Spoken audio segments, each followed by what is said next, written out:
শুভ দুপুর। চলে আসলাম গ্রামে। গ্রাম মানে অন্যরকম একটি ভালোবাসার জায়গা।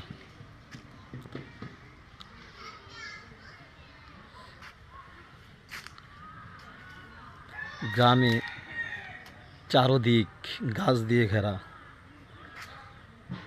বুক ভরে গ্রামের মানুষ অক্সিজেন নিতে পারতেছে।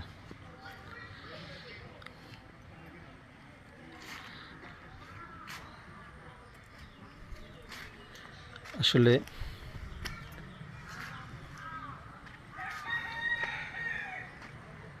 গাছ আপনি কেন রোপণ করবেন?